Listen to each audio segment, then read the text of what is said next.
Hey everybody, welcome to Real Leadership Company's Mastermind group as we continue to work through John Maxwell's book, Put Your Dream to the Test. We're so excited that you all have had the opportunity to be with us. It's just exciting that you can join us once again as we start to work through chapter 8 of that book. A couple of things I want to just remind you about. Obviously, Real Leadership Company, you can learn more about our company at realleadershipcompany.com. We do coaching, mentoring, and training, offering virtual mastermind groups for the general public and also for your individual company. We have Unstuck University, which is a members-only area for $9.95 a month. You're able to access all of our content and classes. John Maxwell certified coaches, Tom Ray and myself, we're doing this in Metro Detroit, but throughout the country for any needs. And we're really excited. The Coach Me system will be coming live here in about 2 months, allowing small businesses to coach their employees in real time and document it properly, which is so very important when it comes to HR regulations. Of course, you can learn more about us on our Facebook page as well, facebook.com/Real Leadership Company. You can see we have 3 more events coming up for this class. The next class will actually not be next Saturday, May the 23rd. We're going to take off that week for Memorial Day weekend, but we'll be doing our last 2 classes on May 30th and June 6th. But you can always find our events on this page. So, Tom, why don't we get started with an attitude of gratitude? And Tom, do you want to kick it off for us this week? And then we'll kind of go through the group. Sure, I'd love to. I am grateful for this group here, to be able to gather together, to be able to impart some wisdom and gain some wisdom. At the same iron, and so I very greatly appreciate it. Am I next here? Go for it. All right. I'm just thankful for the weather. I went for a walk this morning, and it was just absolutely beautiful. Birds were out there, and it was just really nice, a beautiful morning. So I'm thankful for that, and for the ability to walk. That's good. That's good. Keith, how about you? Well, as you all know, my wife is working from home, and she does a lot of video conferencing with people from work. I'm very thankful, though, that she does not have a camera on her computer. It's right in the hall coming out of the bathroom. So I can walk around, do whatever I want to do. We're good. That's awesome. David, how about you? I'm just really grateful for the opportunity to focus. Work was this except for Tuesday, and I did some coaching with Tom actually, which was helpful in putting some structure in my week.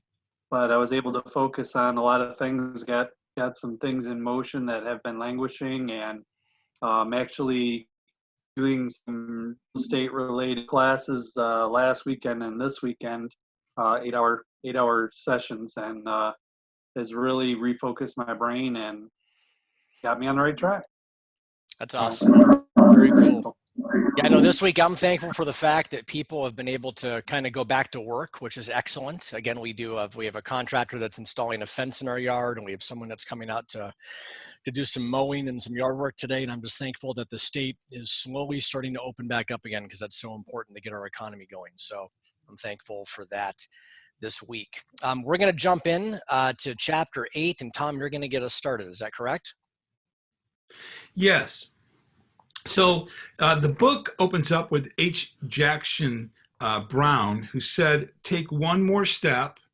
That's number 1. And number 2, when you can't take one more step, refer to number 1. So it's a good one for us. So the book opens up with, "Am I moving closer to my dream?" The tenacity question. And so it's kicking off with discussing the story with Elizabeth Keckley. And so I thought that I would play her story for us today from the audiobook, Put Your Dream to the Test, so that we can get perspective she went through with that. And then we'll jump back in right after that. Here we go. Recently, I learned about the story of Elizabeth Keckley, a model of tenacity. She was born a slave in 1818 in Virginia and soon experienced a life of hardship and abuse. She was made to care for an infant when she was 4 years old and was beaten at age 5 when she tipped over the baby's cradle. She was separated from her father. She was sexually abused, and she was repeatedly told by her owners that she would never be worth her salt. From an early age, she was painfully aware of the plight of those living in slavery. Keckley had life, described as having gone to the Hardy School, but she also was highly tenacious and made the most of her opportunities. She learned to read and write. She developed skills as a seamstress, having learned beginning at age 6 from her mother. And she developed a mind for business, which she ultimately used to change her life. Grew in a rural area. However, when the family she served moved to the town of Petersburg, Virginia, something important happened. Keckley, who was in her mid-20s, saw the potential of becoming an entrepreneur. About half of the population of Petersburg was black, and about a third of those blacks were free. As she traveled town, she discovered many blacks, single women who owned property and ran their own businesses. Keckley saw the possibilities for herself because by then she had developed into a dressmaker of the highest caliber. A dream began to plant its seed within her. For the first time, she considered the possibility that she might gain freedom and herself. Harvard professor Jennifer Fleischner observes, in these working and middle-class black women, Lizzie could see the possibilities beyond slavery for someone like her.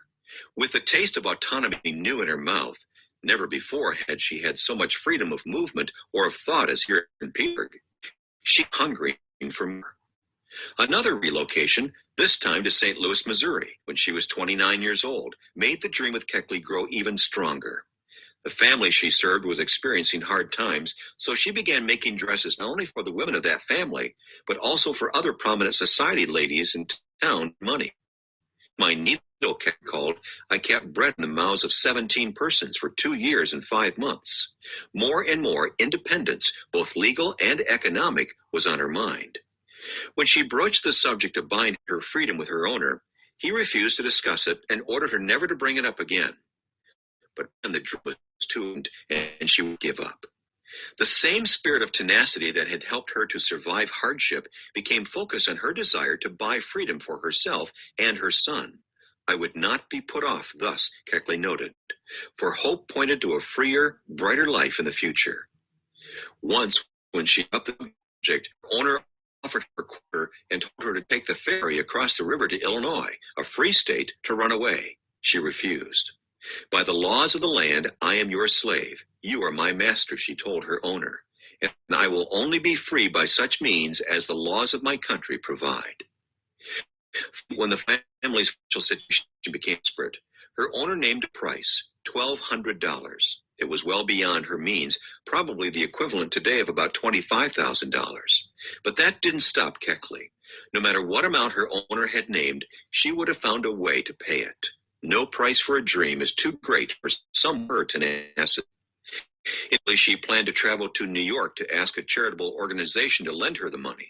But much to her surprise, the women for whom she had been making dresses came to her aid, each giving her what she could. On November 13, 1855, Elizabeth Keckley bought freedom for her son and herself.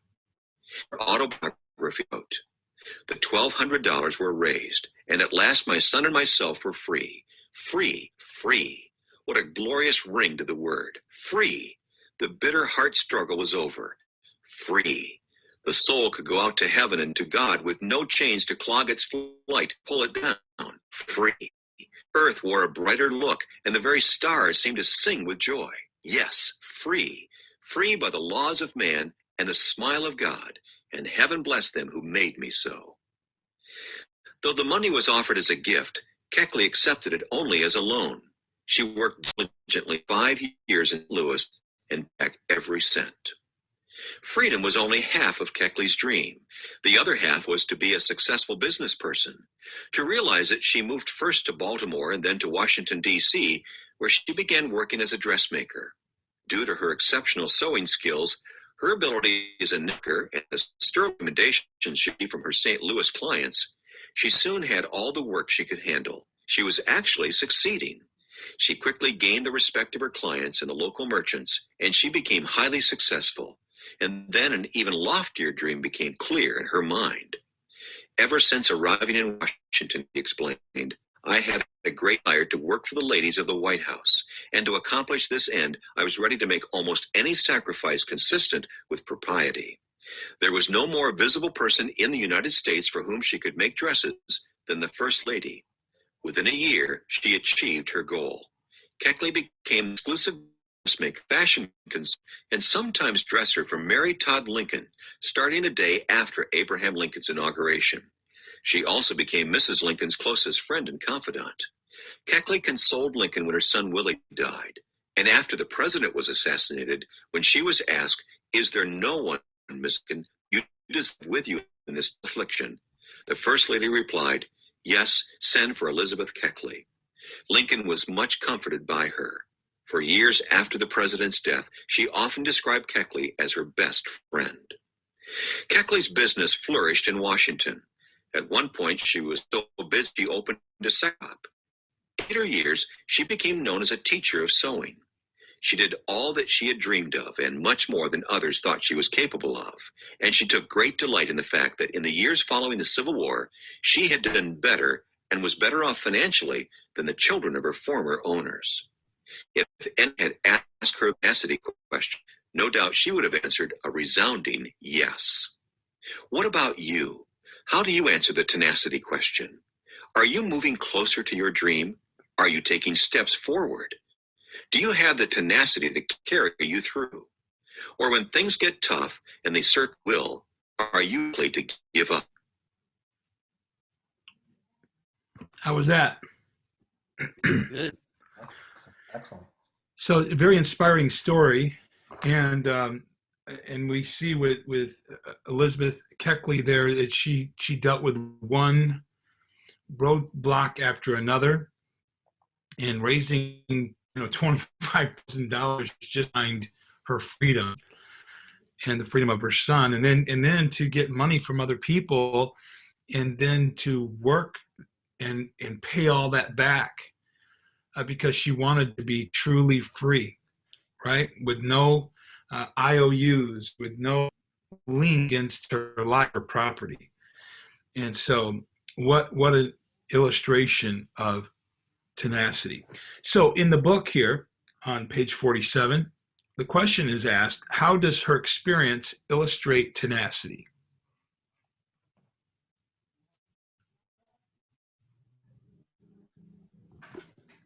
I think just the fact that she wouldn't quit, that she had so many things against her, so many reasons to give up, and she didn't. That's, I think, is just the basic definition of tenacity. Reminded me of Churchill's, nine-word speech. Never give up, never give up, never give up. And I think that's definitely what she did. It's good, Dave. Right. Anybody else have a comment on that? No, same as Dave. She just, no matter what, she kept through. She did. And often we ask ourselves, after we hear an inspiration or inspiring story from Elizabeth, or even I think about my mom and what she went through the last 10 years of her life with fourth stage breast cancer. And fourth stage breast cancer. So let me tell you this quick story. Bert and I went to pick her up to bring her home to Michigan. She was living in Tennessee at the time, and she had just went on hospice. And when we went there to pick her up, the women there at the widow center where she was living and doing ministry, they all said of her, she would take chemo, leave for 3 weeks on a missions trip, come back and take chemo, leave for 3 weeks on a mission trip, come back, take chemo, and go and work in the soup kitchen. That was so inspiring to me to hear that. And then she came home and she lived a year on hospice. And during that year, she even taught Sunday school and went and did things and didn't allow grass to grow under her feet. So when we hear inspiring stories like that of tenacity, we have to ask ourselves, what's our excuse, right? Why do we keep making excuses when we see people like my mom or like Elizabeth Kelly or someone with limbs running in the Olympics somehow, some way? How do we do that? So we've got to remove the roadblocks. So let's go move on. It says, does your dream make you stronger or weaker? The great majority of men are bundled beginnings, Ralph Waldo Emerson says. So here's a question for us. Why do my people shrink at the obstacles when pursuing their dreams? Why do we shrink at the obstacles?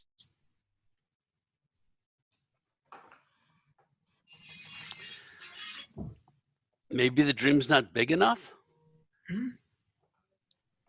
They're not on fire enough to just see past that and just move on. Jump those puppies. That's good, Keith. Thank you.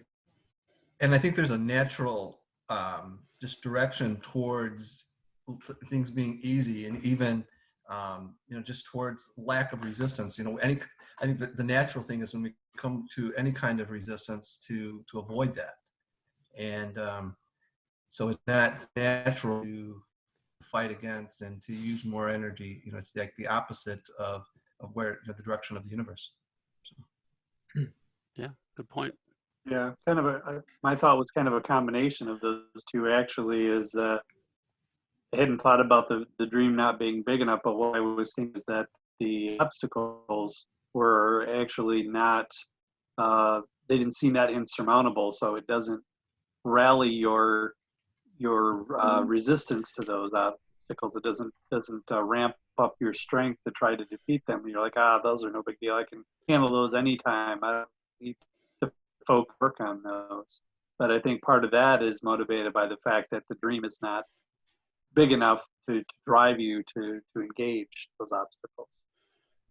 So, and looking back at last week as well, we also were talking about having your dream team in place, right? Having the right people. And sometimes the dream is big enough, but sometimes there are legitimate roadblocks to the dream, right? And if you don't know how to purchase real estate and you are faced with doing a real estate purchase and you are trying to do it on your own, that could be a legitimate roadblock if you don't have the right people, or if you're trying to go into a brand new industry, or you're trying to retool your company, or you're trying to lose weight, or whatever the case is. If you don't have expertise or experience in that area, that can be a legitimate roadblock if you're not surrounding yourself by the right people on your dream team to help you accomplish that. So I agree. Yes. Sometimes the dream isn't big enough, isn't powerful enough. Again, that quote from Eleanor Roosevelt, the future belongs to those who believe in the beauty of their dreams. Sometimes people have a dream, but they just don't believe in it enough to make it happen, or they do believe in it, but there's so much pride, or they don't know how to ask for help, that they get lost in that circular dominant negative thinking that they can't do this, and they need to have other people around them to remind them that they can do this and that there is a way to get over it. And that's a big part of that as well. Yeah, think about this. I think back in the days of Elizabeth Kelly, there was probably a lot more ambition back then. There was probably a lot. They knew what hard work was. Unlike we live in a very comfortable situation in our lives, most of us. But imagine if we were walking through a field and we fell into a deep hole. Our dream would be getting out of that hole. Nothing else would matter at that moment, right? Sure. So how do we make our dream like climbing out of that hole? How do we make that dream so powerful in our lives that we're willing to do whatever's necessary to attain that goal of reaching our dream? So it says here, keep fighting for your dream. President Woodrow Wilson affirmed the importance of dreams. We grow by dreams. All big individuals are dreamers. They see things in the soft haze of a spring day, or in the red fire along the winter's evening. Some of us let those great dreams die, but others nourish and protect, nourish them through bad days until they bring them to the sunshine and light which comes always to those who sincerely hope in their dreams will come true. So keep fighting for your dream. After all, no one else will, most likely, right? Bert, you want to unmute your mic? Absolutely. We can go to the next section. And these are the points we're going to talk about, right? If you want to become someone who nourishes a dream until it comes true, then you need to keep working, keep striving, and keep moving closer to your dreams. So here are the blanks to fill in for number 1. To move closer to your dream, you need to recognize that quitting is more about who you are than where you are. Quitting is more about who you are than where you are. That's a powerful statement. Because how many times do we hear people who quit and they talk about it's where they are, or they talk about other people around them, or they talk about other circumstances, when really quitting is more of a reflection on the person than it is on the circumstance. So here's a question. What have you quit in your life that you wish you hadn't quit?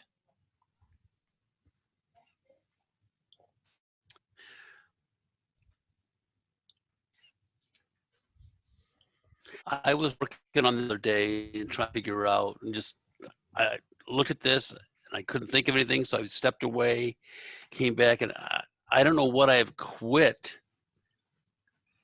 that I shouldn't have. I used to think early in my career days, like maybe I shouldn't have gotten out of the Air Force, maybe I should have retired of it, but I'm way past that now, and it was never really. Maybe that was a time when times were lean. I was 20 some years old, starting a new company. That was about the only I can think of that I maybe shouldn't have done. But Keith, just to challenge you on that, you signed up for a commitment to the Air Force, right? Yes. And you fulfilled your commitment, right? Yes. So you didn't quit. Well, thanks, Bert. You're right. I didn't quit. Right. You chose a different path, right? Yeah. I mean, right. quitting would be you sign a 4-year commitment, and 2 years in, you're like, I'm not doing this, and you go AWOL, or you just decide, or you vacate the job. There's a statistic out there, and I don't know the exact number right now, but somewhere it says that like 40% of your employees have already quit their jobs. And what that means is you have people working that really aren't there. They're just there to get a paycheck. Right. They're not contributing to the company. They're not contributing to their church, whatever the case is. That's what I'm talking about. And so what I mean, Keith, to you is I just want to speak that to you is you didn't quit your time I didn't quit my time in the Army. My commitment was up. I decided I was not going to do the Army anymore. And there's nothing wrong with that. I'm happy for my time in service, but I don't feel bad that I didn't continue my time in the Army as well. So that's good. Right. Just to shift the mindset. Anybody else? Okay. I would say my real estate dreams early on. I think I've mentioned before in this group how my spouse at the time was not in favor of pursuing those, which makes it very difficult. But I just dabbled with it, but in a sense I quit. I never actually continued forward, and my life or what I could be doing with my time and my life, how I could be giving back to others could look a lot right now if I hadn't quit. Sure. Absolutely. And Keith, it's never too late to re-enlist, buddy. Really? I don't think they're going to take me now. Let's be honest, Keith. If we were going to re-enlist, it would be in the Space Force, right? I mean, that's the way to go at this point. Awesome. We'll take with us. That's right. How about the second question? What excuses did you use that caused you to quit or to give up? And let's not just think about anything in general. What excuses have we used in the past to quit or to give up in certain circumstances?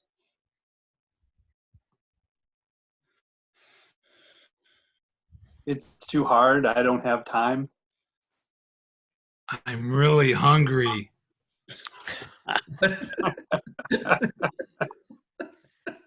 those short dreams. Nice. Yeah, on the metaphorical, this would drive you to keep going, but it's not where you're Well, going. that was more of a diet. Yeah, more of a comment. diet thing. Exactly. That's good. That's good. How about this one? What areas of life have you failed in? And these are tough questions. So I know that some of these may be rhetorical, but where have we failed in life? And again, I struggle with this question because one of John Maxwell's idioms, right, is that there is no such thing as failure. It's either you learn, either you win or you learn, right? There is no losing. So, but a lot of times as humans, we tend to focus on failure and what that means and how failure becomes a setback for all eternity, and we focus on it forever and ever and ever, and we can never get past it. So do any of you guys struggle with that?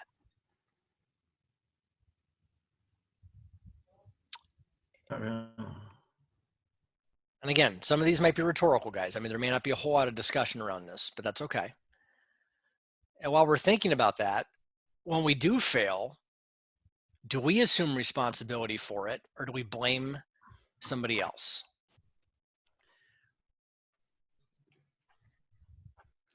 I would say everybody in this group accept responsibility, because that's just the makeup of we, stops with us. If something doesn't get done, it's our fault. We're going to. Yep. So I don't know about the fail thing. What I put down though was consistency. And when I was reading the book, the great majority of men are bundles of innings. I've found that, and I know I do that. It's like, oh, let's just start over. I'm going to redo this again. But that's not good. You just got to keep going on what you're starting instead of, I dropped the ball, so let's just start over. I don't know if that's an area in life I failed in, but that the consistency is a thing that I've always had a problem with.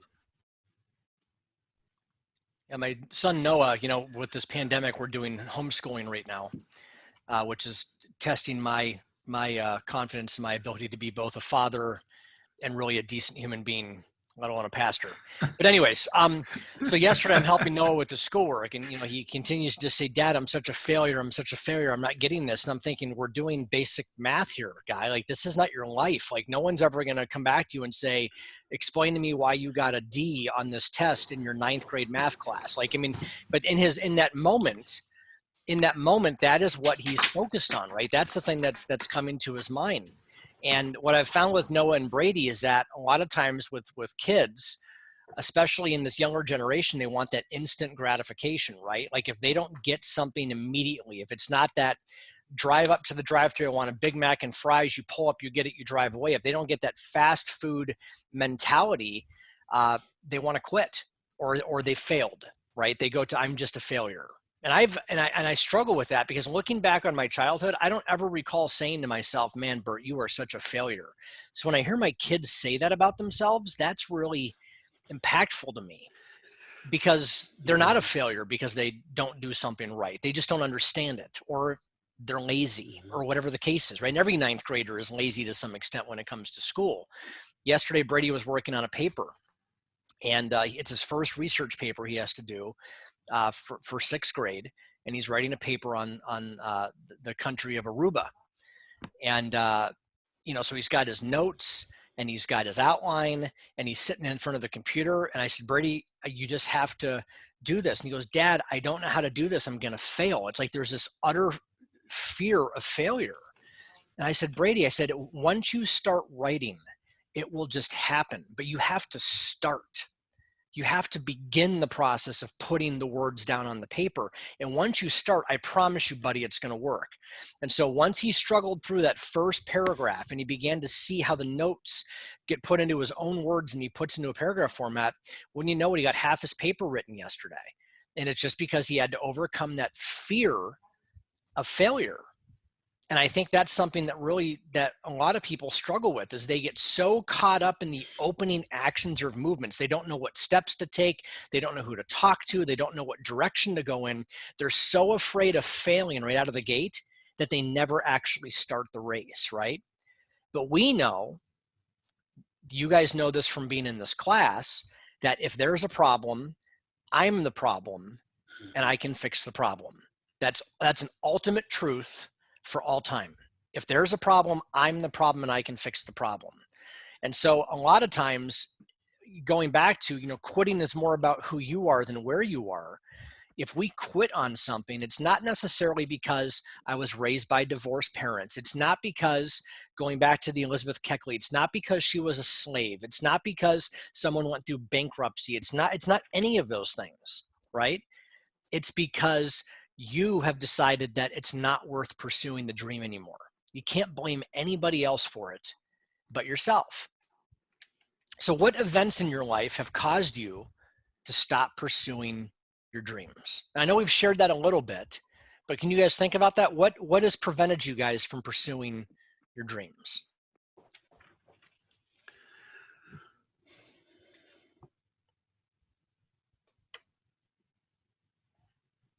For me, it was belief in myself. Mm. Belief that I had the capacity to do it, and for a while, this hasn't been an issue as of late. For a while, it was that did I deserve to have my dream? That's good. Absolutely. Thank you for your transparency, Dave. That's really good, man. I love this next part in our guide.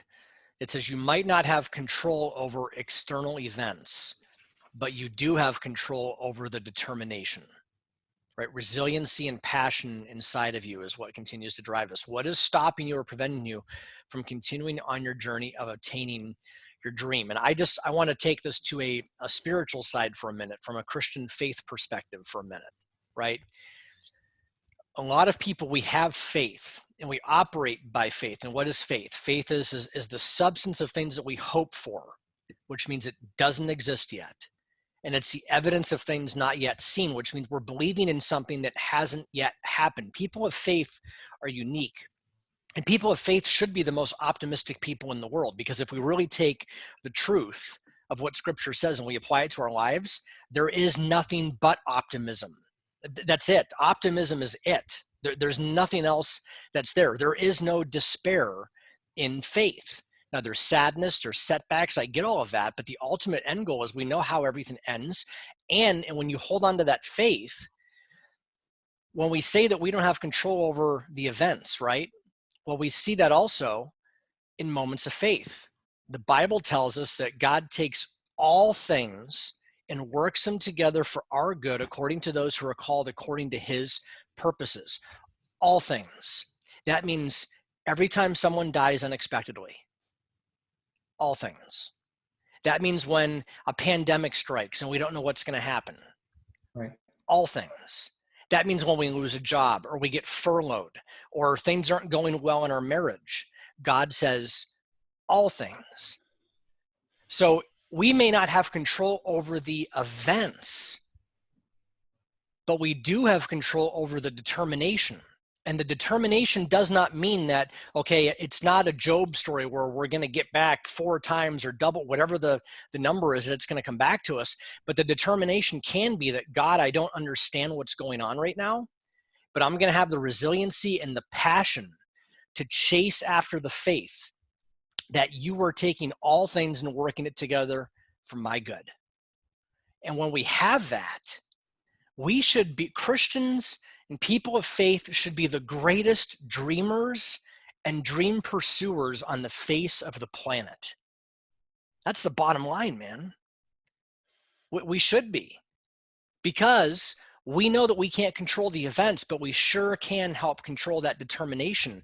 And we know, where does faith reside, right? Faith doesn't reside in our heart. Faith doesn't reside in the world. Faith resides in our minds. That's why, again, in Scripture, we say that our minds need to be transformed, right? It's in our mind.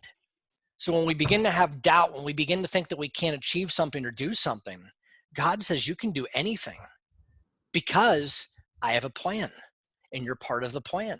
And I'm going to work it all out. You can go from point A to point B, right? Let's say this is God's plan, point A to point B. Let me see if I can share something real quick, and then I'll be quiet because I'm talking too much again. So let's do this.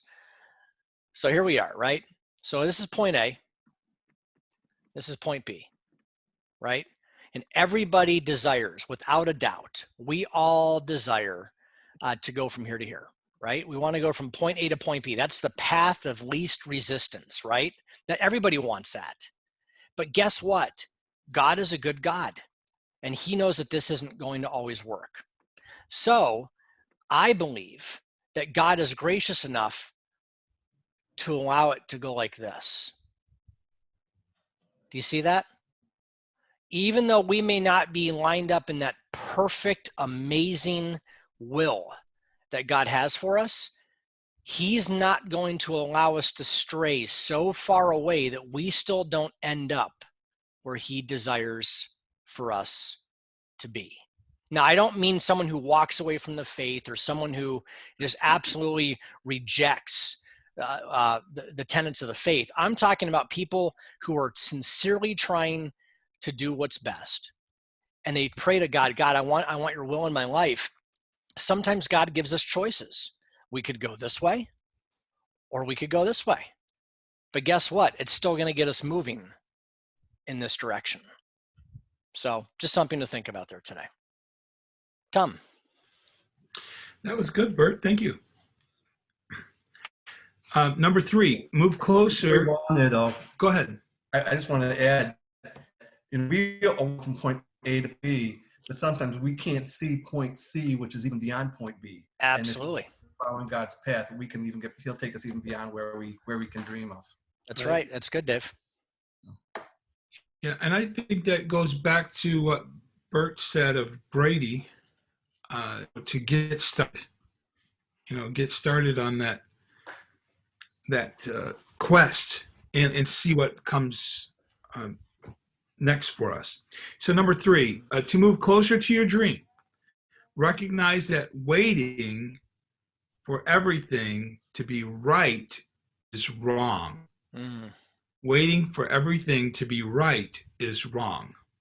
I talked to a gentleman just last week, and he was talking about how he wanted to get everything right, and a lot of times we may not see it be. We've got to be willing to take the plunge, and as you've heard it said on here before, you jump and build your wings on the way down. Or here's another phrase that says, do it afraid. Do it afraid. Or as Bert said about Brady, just start writing, right? Just start studying. Just start reading. Just start taking that step. Open that door, step through it, see what God has for you. So the question is, what is the first step in my life that requires me to move out of my comfort zone? So right where we're at, go ahead. I took your advice and bought Atomic Habits this week. Awesome. And I would just, what you were just saying, just really hit from one of the stories about his his photography teacher who split the class in half. And some of them, he just said a ton of pictures. And he told his other class, and he said they would be judged just upon the quantity of the pictures. And the other class that they have, he said, I want you just to submit one perfect picture. And he said that the quality of the pictures from the people who were taking a bunch of pictures were much higher than the other half, who were just sitting around to figure out what needed to be done and hypothesizing on what needed to be done to make that one perfect picture. Because the people who were taking a bunch of pictures were out there looking at them, were taking steps, were improving as they went along, and actually getting something done. So I just thought that fit perfectly with what you were just saying there. That's good. That's really good. So I'm sure we've all been waiting before, wanting everything to be right, because that's how we are wired as humans. But again, what is the first step in our life that requires us to move out of our comfort zone? And maybe that's something we're dealing with now. What is the first step that we need to take this morning to get out of our comfort zone?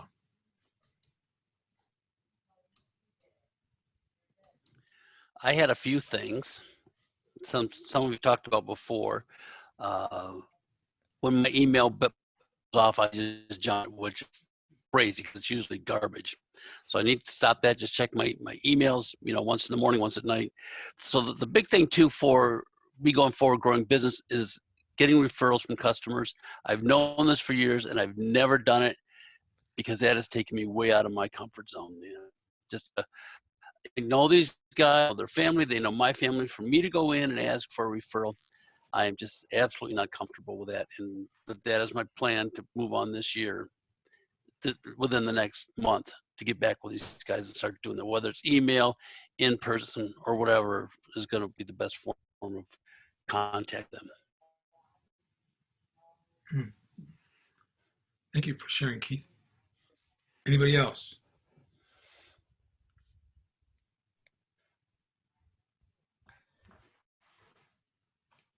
Keith, along with that, you might think about testimonials too. Yes, reviews and stuff like that. Yeah.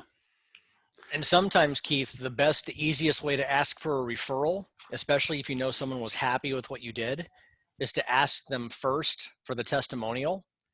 And then once they post it, because now it changes their mindset, it frames their mindset to remember what an awesome job your company did. And when they're thinking about that, and once they post it, then you come back and say, hey, thank you so much for doing that. Is there anybody that you can think of that you can refer me to that I can reach out to? As opposed to asking them for a favor first. You've already done the work.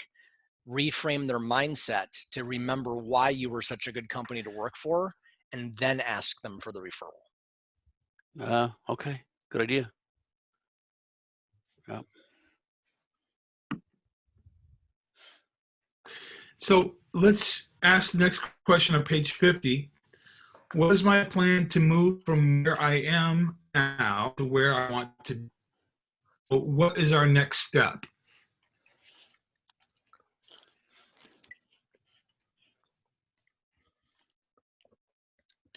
What is something that we can maybe commit to do today to for our next step? Is it get off our chair? Or what else is it?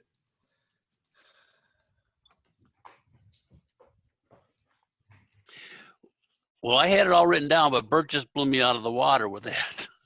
Mine was to write the scripts for asking people to figure out how I'm going to ask them. But I do not have a problem asking for Googles from anybody. A big deal. It's a conversation.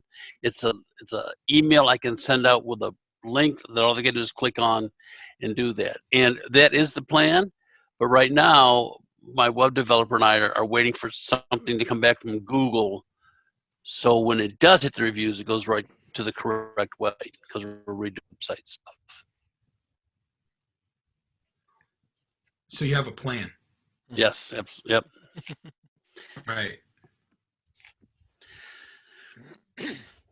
You know, just one topic on this, Tom, because sometimes, you know, we procrastinate because we think we're never going to be ready, right? And so how many, you know, I think all of us, does everybody here have kids?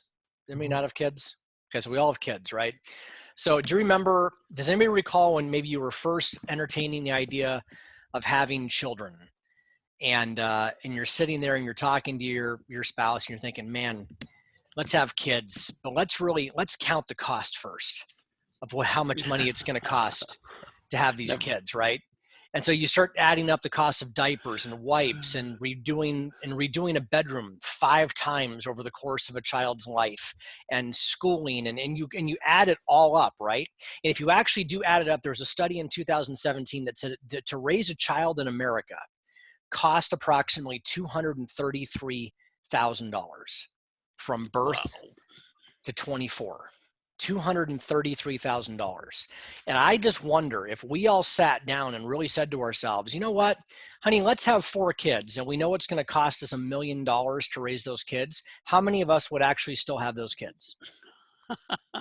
Not me. Like if I sat down with Steph and we're like, yeah, let's have 2 kids, it's going to be $500,000.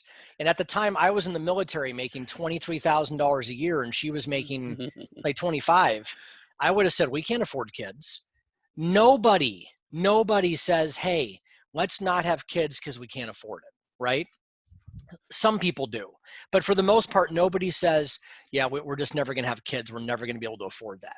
What do? You just have kids and you make it work, right? So why don't we do that with our dreams? Why do we sit there and say, I'm not saying it's not important to count the cost. We want to count the cost. But if you just sit back and say, I'm never going to be able to afford to go to school, or I'm never going to be able to afford to have my own business, or I'm never going to be able to afford to do this, then guess what? If you think you can or can't, you're right. You're never going to do it. So never let the cost factor be something that stops you from chasing a dream. Or there's so many other factors in procrastination as well. But just think about that, right? If we really stopped and counted the cost of having a kid, I think a lot more people would not be having kids, right? Like if you gave birth and all of a sudden the hospital's like, here you go, and it's going to cost you have to prepay for this baby. It's $233,000. Like nobody would be having kids. Nobody would. So just be thinking about that, right? And it just a thought. I mean, don't let that be something that prevents you from acting out or going forward. Cool. Okay, so the next statement, if we want to take a look at that, is number 4. To move closer to your dream, you need to change your thinking. And guys, I hope you're seeing the concept of whenever we do these, man, almost everything that gets in our way is located in our own minds. Mm-hmm. Or almost everything that gets in our way, we give access to our minds, right? We have to change our thinking. So if you had the necessary time, what things would you do that would move you closer to your dream? If you had the necessary time, what things would move you closer to your dreams?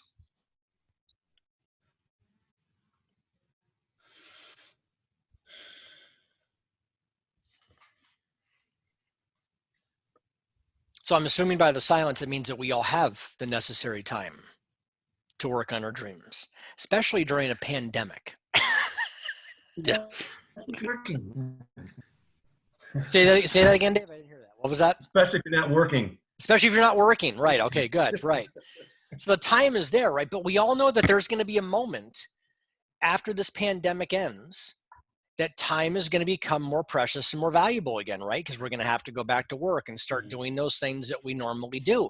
So let me rephrase that question for you. What are you going to do when life resumes some type of normalcy to make sure that you can still dedicate time to your dream? I can speak to that a little bit. My life really hasn't changed that drastically. Being considered an essential person, I have been working. Right.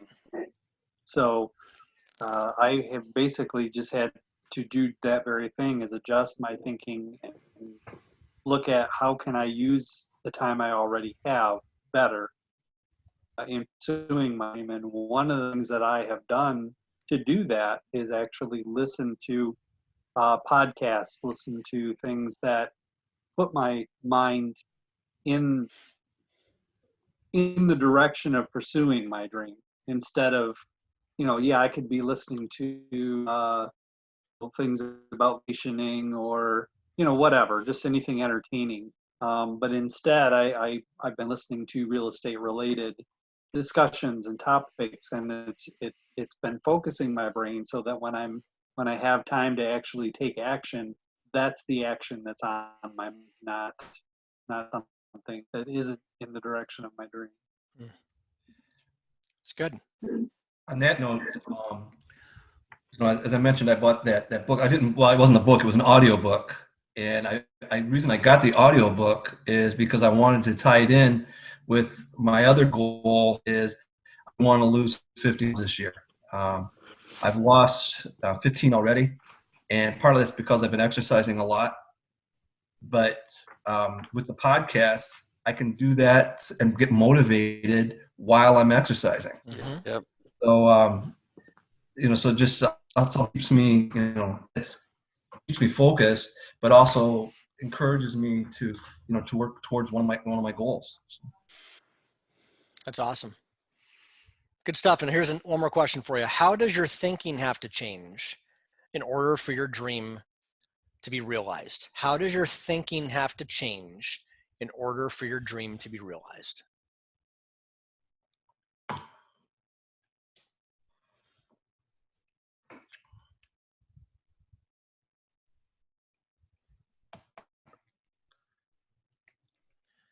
So what I had written down was about asking them for referrals was I can't worry about thinking what they're going to think about me or what they're going to say, and that they would just blow it off my request for referrals or not have the right answer I was looking for.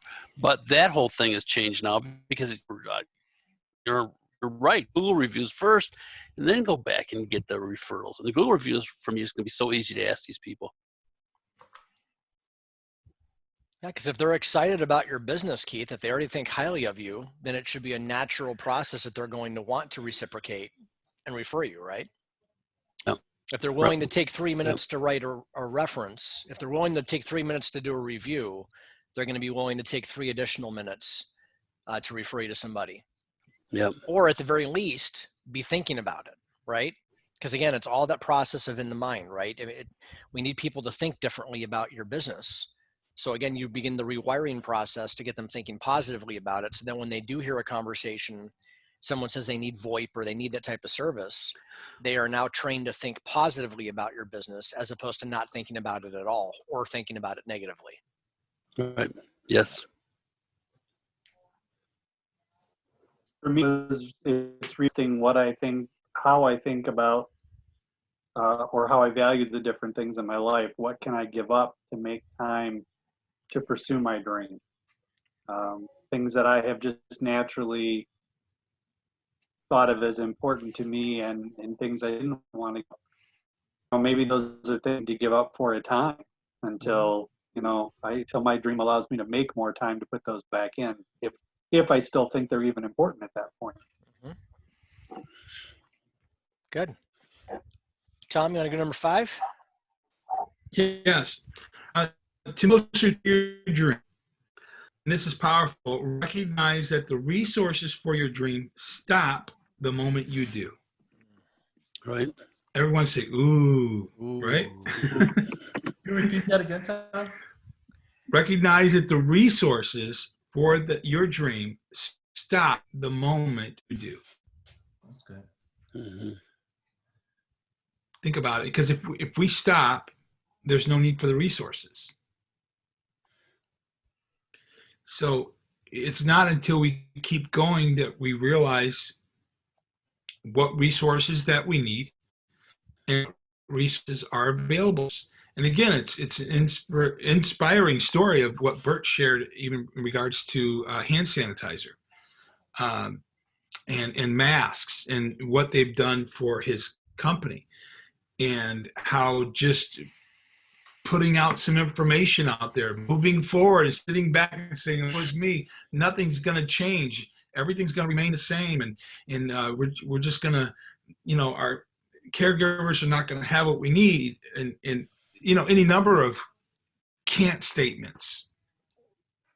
But to launch out and just take a chance and see, what can happen, right? And as Keith said, I got to stop thinking about what they're going to think of me, right?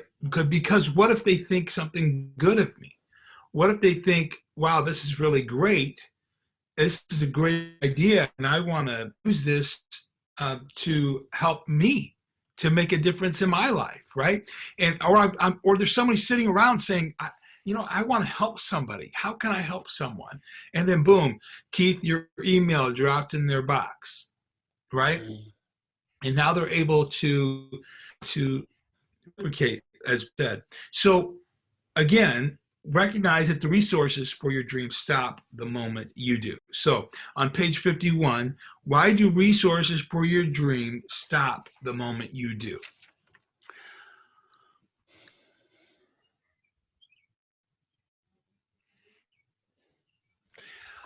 I was thinking of the resources as human resources, your dream team.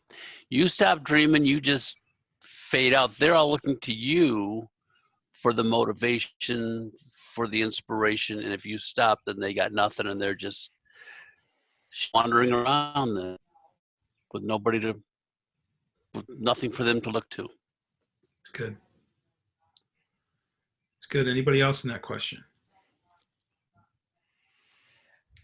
I just think there's a lot of resources out there that if we stop dreaming, that we stop, or if we stop towards that, we lose track, or we'll never find those resources. Sometimes, it takes us taking that extra step in order to find the resources that are available.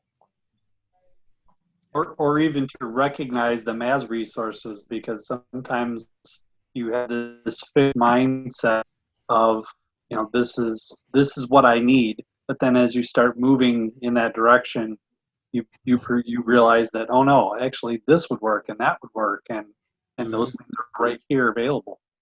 Yeah. That's good. So I think back to that television show, The Undercover Billionaire, and how that gentleman, what's his name, Bert?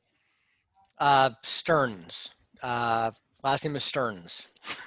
Okay, we'll go with that. How Stearns went to a place where he had never been before, and he tapped in to the resources.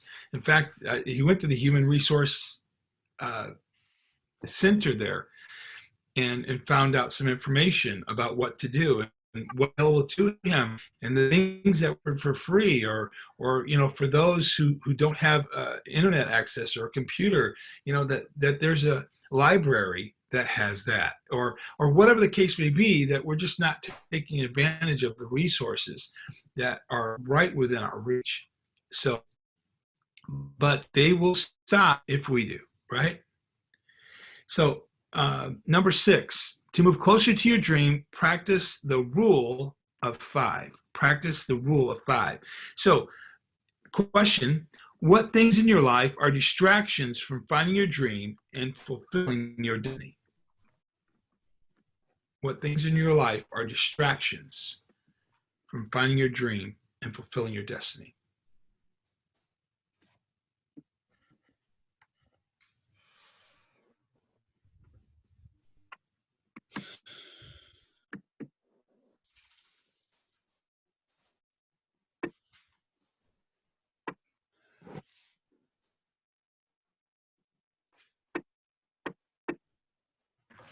So nobody has any distractions? Everybody's good?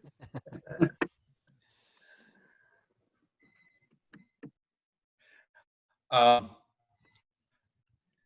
just the way I use my free time is a distraction, whether it's social media, or I have to watch how I use even television time. I enjoy it relaxing. I enjoy it, but sometimes I think I have to be careful of it. I can waste a lot of time. So, Dave, I just remembered in the book Atomic Habits, James Clear talks about finding ways to automate things in your life to expedite life, so that you have time to do what's important, instead of the little tasks that to end up taking our time, right? And so it's a great idea that we and John talks about staffing our weaknesses, right? Or then again, automate things that it just happen automatically. Like, for instance, if you get up the same time every day, instead of you going to make coffee, there's coffee makers that can make coffee for you at a certain time every day, so you can automate that and take that time. Now you have that time to spend in your emotions, or in your dreaming, right? Or writing down some information, or Keith sending off that email, whatever the case may be. We've just saved some time on that. Or perhaps, there's a lot of email programs right now, and even for our businesses with Facebook pages, you can schedule events to go out, right? You can schedule a post to go out. With text messages, you can schedule that to go out. So you can, when you're sitting there at home, maybe it's too late to send someone a text tonight, but you can schedule that text for the next day. So you can do that, and it'll automatically go on its own. You can go about your business the next day. Now you're not spending that time doing that.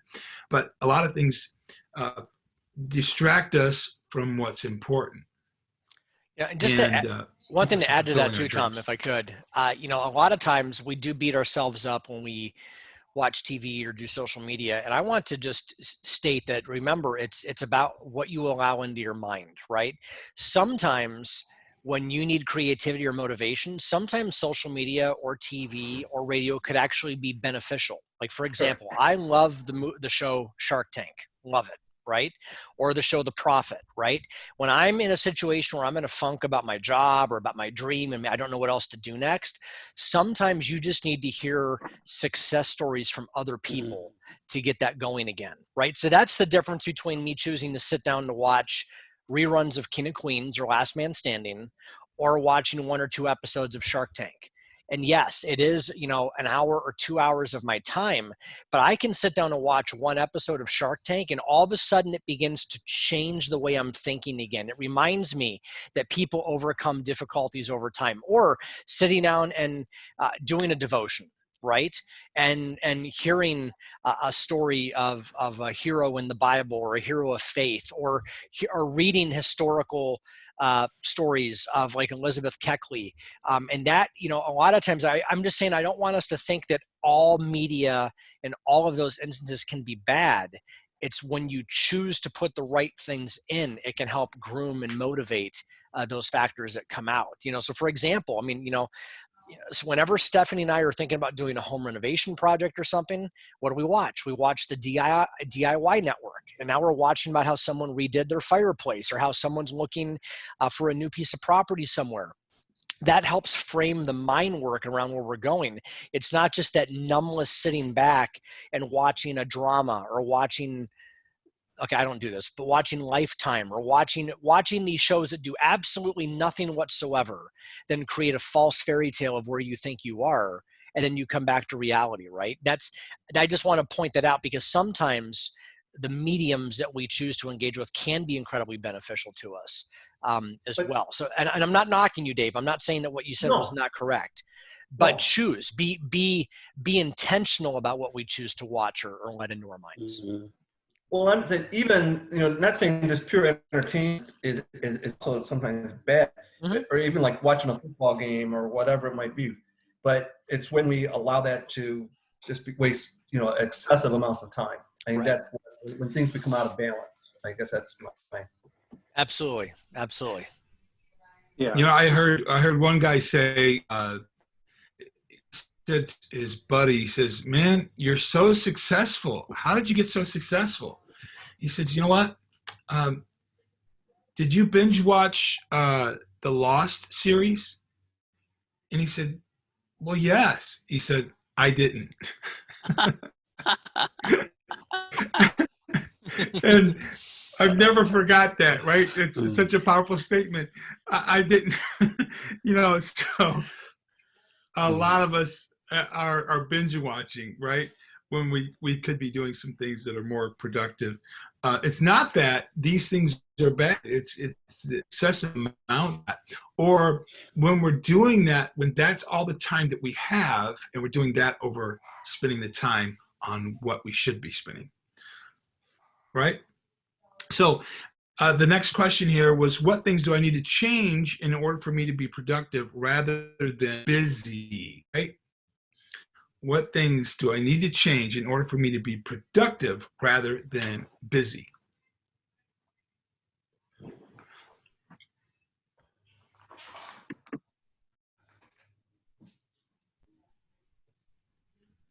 This came up before in a previous mastermind, that we often find ourselves being busy so that we don't have to be productive. So, but what things do I need to change? What one thing that we can do today to change to be more productive rather than just busy? Again, I would think that the people in this group, we are past doing things to keep busy, because what I think people do, people who aren't, I just think we're a different mindset. Business owners, leaders are different mindsets than the other guys, and we're past them. being busy part, if we were ever into the being busy part, just being busy to be busy. I think That's what I sometimes, say. yeah, I think sometimes too, as leaders, as business owners, as whatever, we tend to naturally gravitate to those things that we like doing or those things that we're naturally good at. And let's be honest, a lot of times the things that need to be done are not necessarily the things that we're good at or the things that we like doing.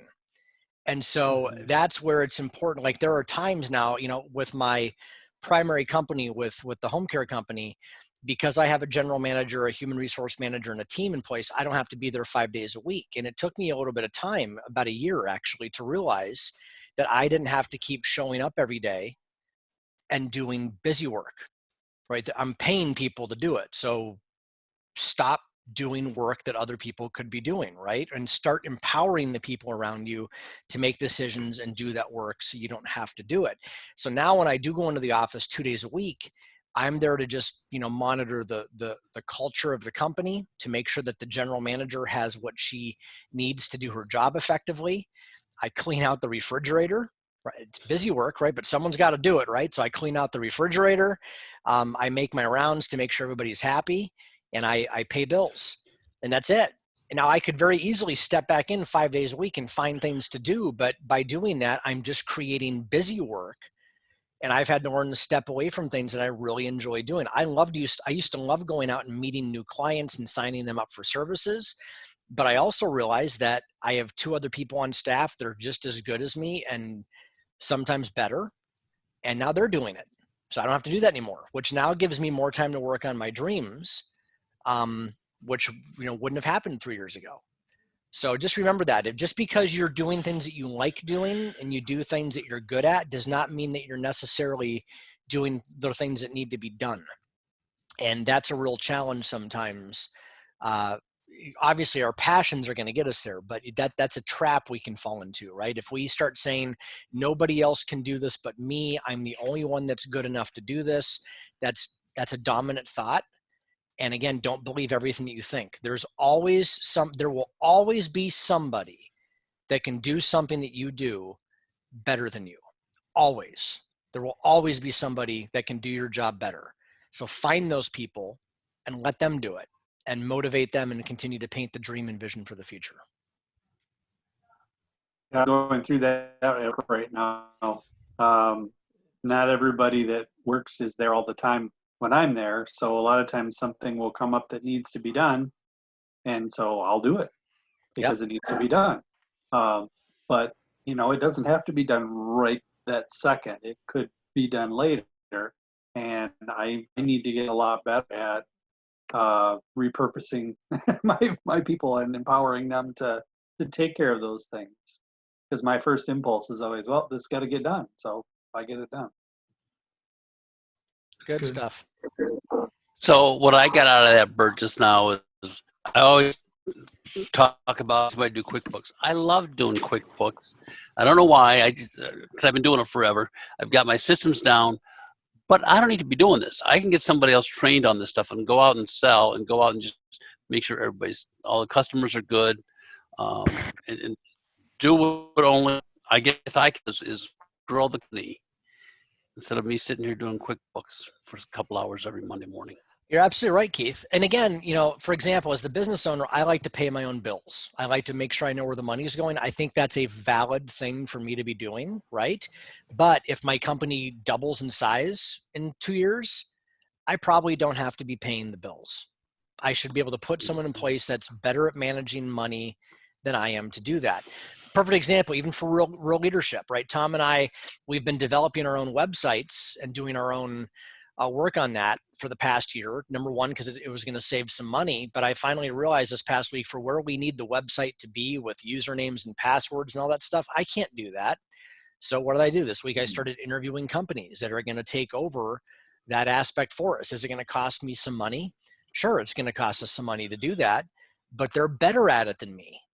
So why would I keep on doing something that's never going to get it to where I need it to be when I can hire someone to do it for me and in the end have a better product that I can be proud of, as opposed to, I don't know anything about web app development or HTML coding. That's just not who I am. Now I could certainly devote time in learning how to do it, but is that the best use of my time? No. So you're right. Sometimes you just have to outsource things, and it is going to cost some money up front, but I'm going to be way happier with a professionally developed website that functions the way we want it to, as opposed to Tom or I having to fumble through it and try to figure out how to make it work. I'll invest the money up front, and it'll make it easier for us down the road. Yep. So here's a consistency statement here. It's the rule of 5 that states if you would go every day to a very large tree and take 5 swings at it with a very sharp axe, eventually, no matter how large it be, it would have to come down, right? And, we don't think that we are making a lot of difference sometimes in what we're doing, but the Grand Canyon didn't get there on its own. Well, it did, but. Yeah, it did.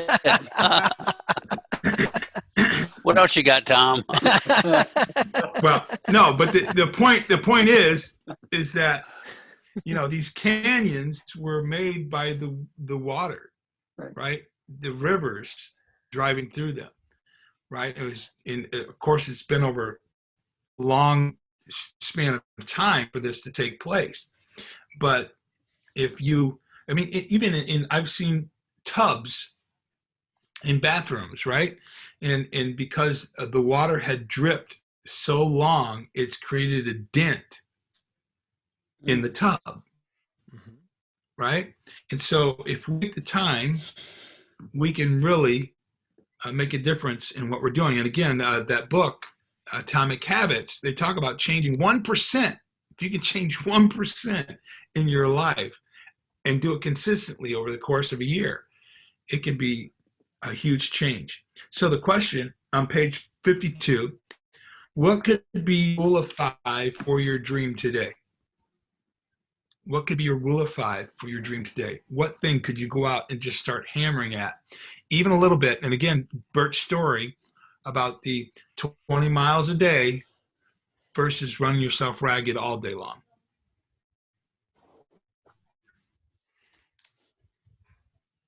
Tom, another thing that it mentioned in the book was starting a habit, and even if it took a couple of minutes a day to start it. We look at something as being huge, and I can't do that. But if you even 2 minutes a day and you do it consistently, you can develop a habit. And it seems absurd that 2 minutes would do anything, but you can do anything for 2 minutes. If it's starting to read for 2 minutes. If it's starting to use weights, meditation, pray, whatever it is, do it for 2 minutes, and that's how that could totally change, your business. It's good things. Anybody else? What could be your rule of 5 today?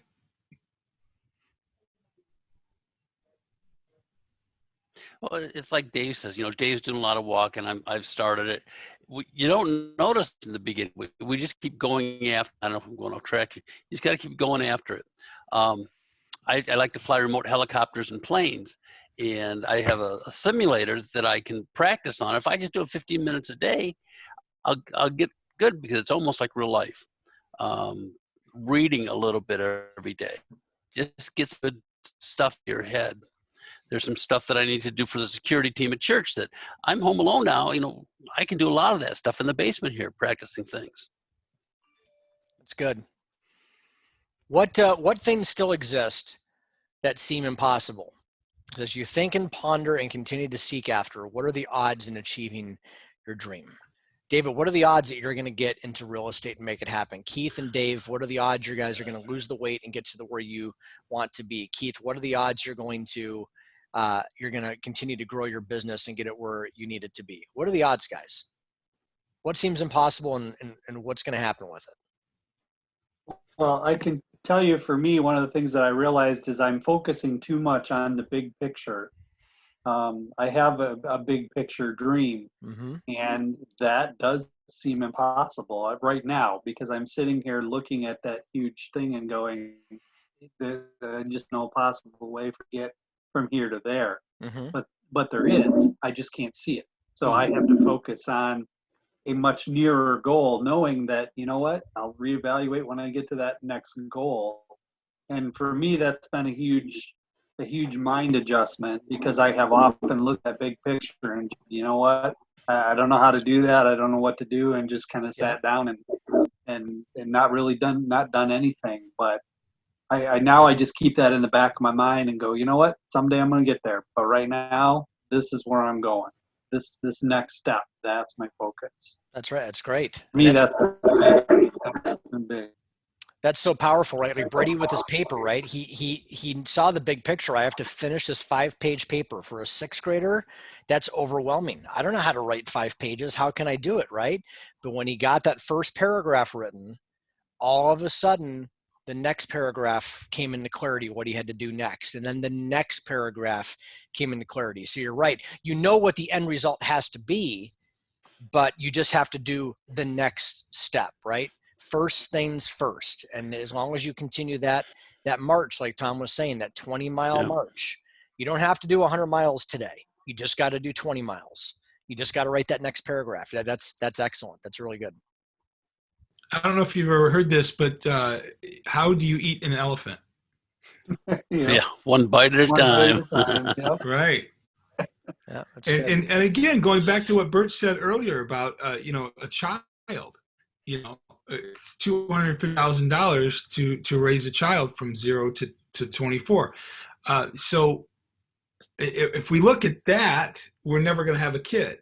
So David, to what you were saying, if you look at that big thing, you're never going to step out and achieve it. But it's that rule 5, right? It's swinging that axe 5 times every day, every day, every day, and eventually the tree will have to come down.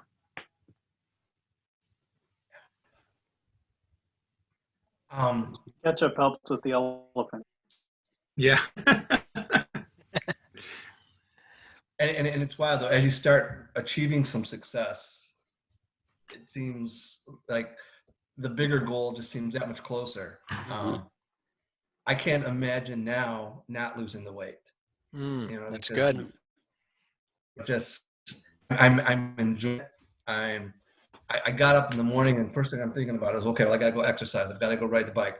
I called yesterday. I did something a little different. I called a couple different guys to play some tennis, and so it's just now it's at that where it was walking 10,000 steps a day just seems so huge. But I've been walking 18,000 steps every day now, and it just seems like as you get closer to it, or as a dream, it just becomes more and more of a reality. That's awesome, Dave. Yeah. I think that, Dave, that speaks to whether we wait to be motivated before we act, or whether we act and then motivation grows from that action, right, and pushes us even farther forward. And I also from keep talking about this habits, but we talked about just getting out there and doing something physical as opposed to reading a book or talking to a health expert. It means a whole lot if you get out there and actually start doing something, as opposed to just thinking about it. Good. Well, it's like we talked about in the previous session too. Action drives everything. It's like you said, David. You get started on it, you just keep going at it, and your motivation is just going to motivate you more. That's That was right. one of my mistakes, though. That's why I could speak to that, because I would wait for motivation to strike me. It never did. Yeah. It never just showed up. Yeah. That's the way I've been with music. Most of the songs that I write have been from inspiration. But once the song is written, I have to be motivated sometimes to get down to work on the song. If I don't feel that motivation, that inspiration, I'm just beating my head up against the wall sometimes when I'm spending time creating. But that leads us to our next question, and this is very important for us. What things can I do that will motivate and compel me to follow my dream? So what things can we do today or this next week? Let's kind of narrow it down and be a little more specific. What things can I do that will motivate and compel me to follow?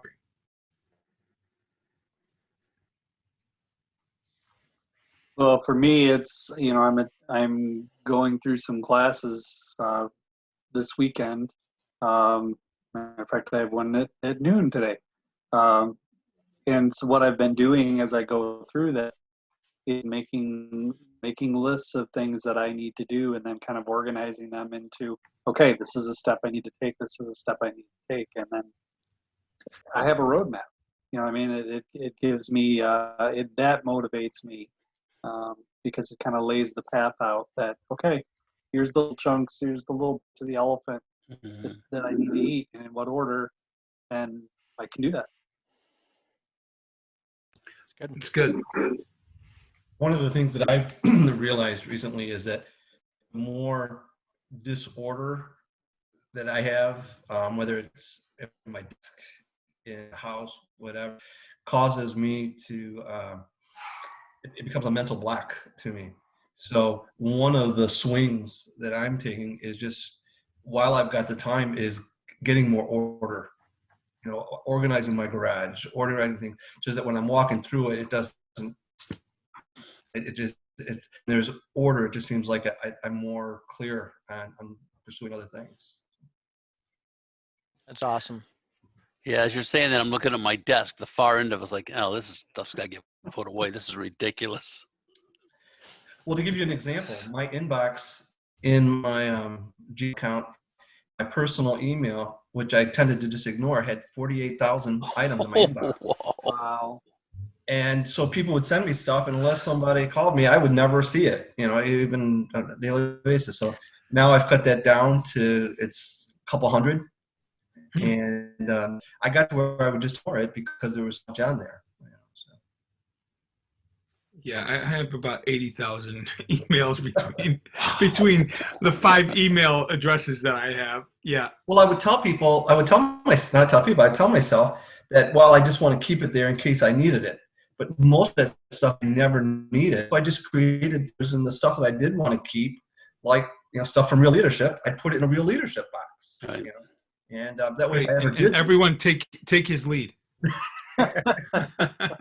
If I ever do need it, I ever do want to look back at it, it's right in that one spot. It's not, logged in the inbox somewhere.